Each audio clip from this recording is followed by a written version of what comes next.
They knew all there was to know of war until the War of the Rift.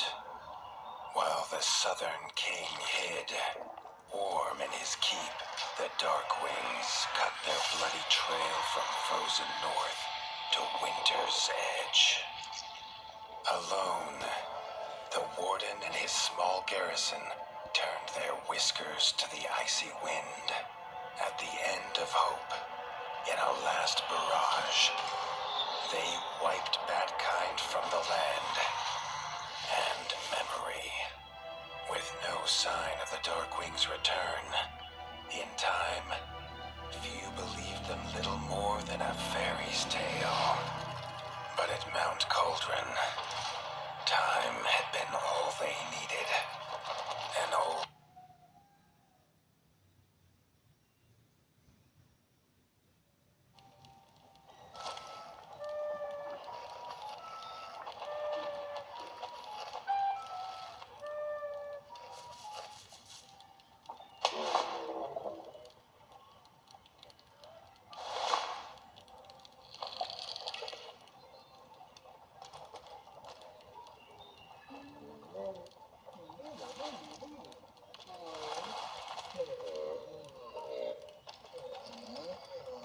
The stomp of his father's boots on the stair was how every morning began for Arlo. The booming shout to ready himself was louder still, but such was Lord Eivor's zeal at a new day. Dawn was breaking over winter's edge, and Arlo was yet to miss one.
The castle echoed with the horns of the returning hunters, bringing their night's bounty.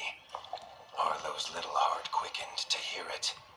The only thrill to be found inside the high walls was a hunter's tales of what lay beyond them.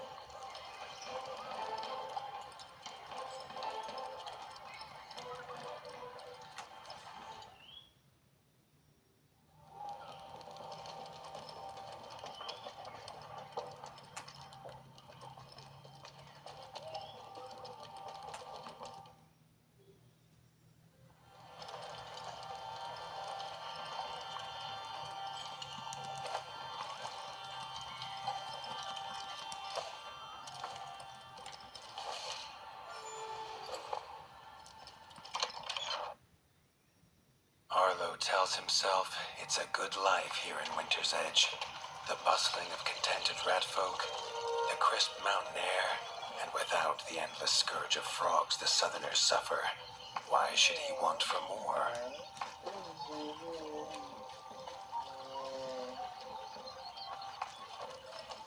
Arlo has no memory of his mother, but Hilda's food was a true taste of maternal kindness. With the right ingredients, she would make meals nourishing to body and soul. There was no time for tales of the hunt today. Lord Eivor was already dividing what was an excellent haul, happy to see his people provided for. Arlo longed only to join the hunt, to see the ratdom or even the lands beyond. His father called it a fool's wish. Arlo's destiny was unshakable, much like the keep that would become his by birthright.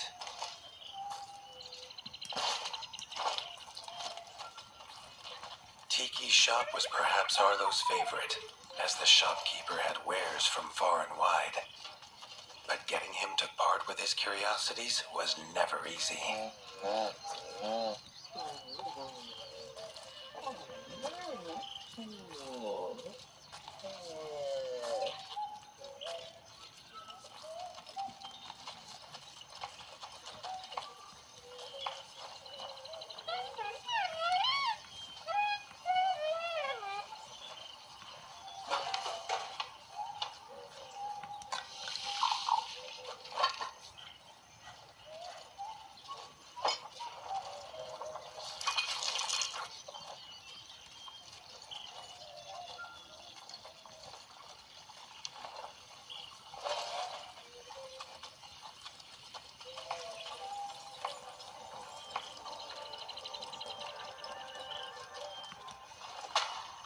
Chief Mason Leaf was the rat Arlo most admired.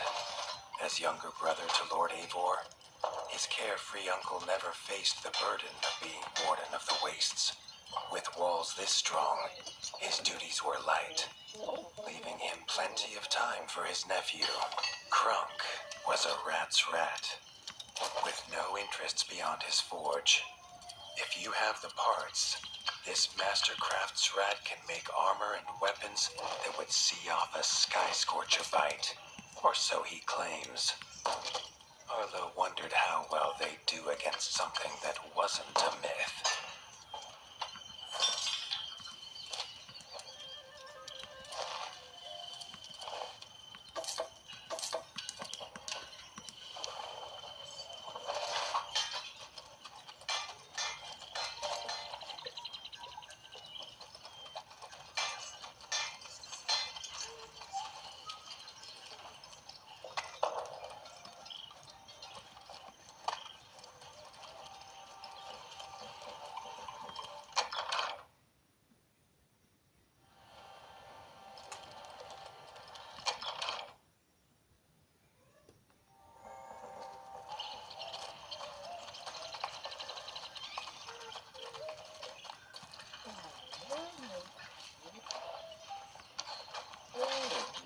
The hunters had brought unwelcome news.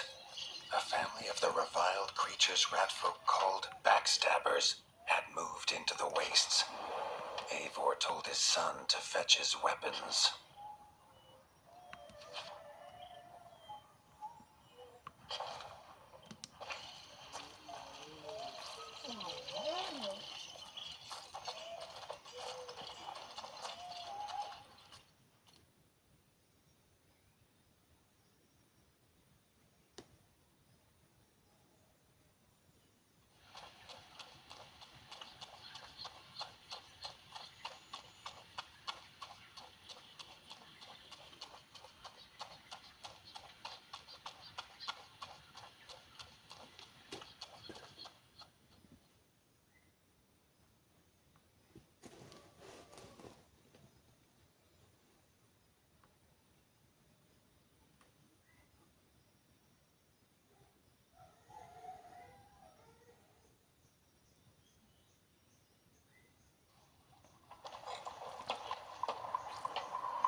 His father had no explanation for suddenly taking Arlo on a hunt. It even gave the hunters pause. Arlo had been taught to fight, and better than most. But rarely had he been tested. He was determined to prove himself. The rugged terrain of the outskirts could have taken all day to traverse, but Arlo's trusty grappling hook allowed him to swing between its many crevices.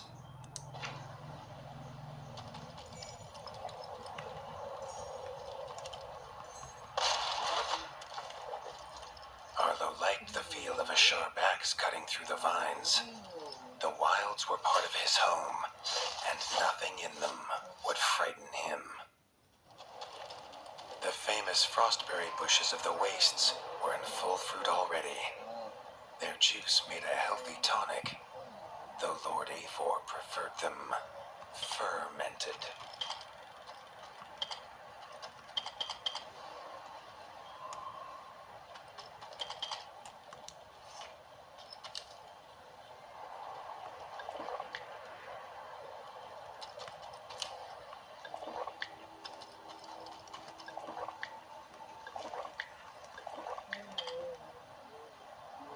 His father was a sturdy rat, built for strength, not speed.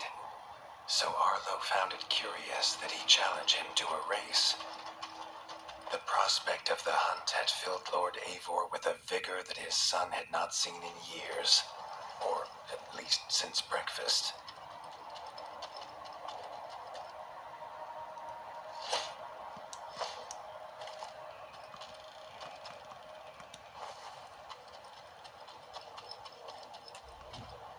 A warden fights the hardest battles, he told Arlo, and needs the sharpest blade.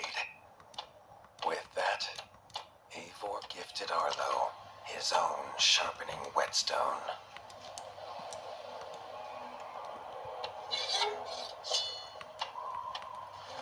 Whether these beasts were named for their spines, or for some past unforgivable deed, no rat knew. Either way, Arlo was about to find himself at the pointy ends of this brood.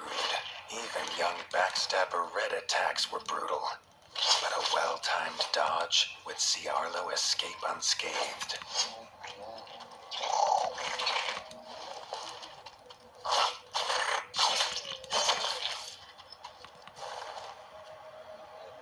This backstabber lived up to its name with its deadly white attack, but Arlo's shield could block the deadly spikes.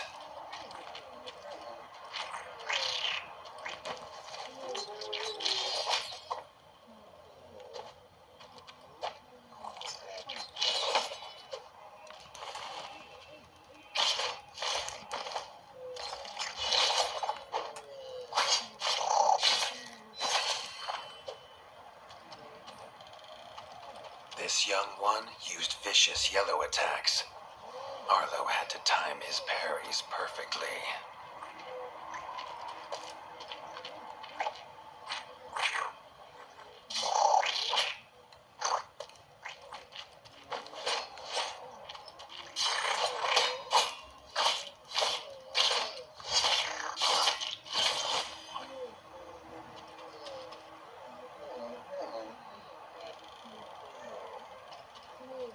This mother had left her young to...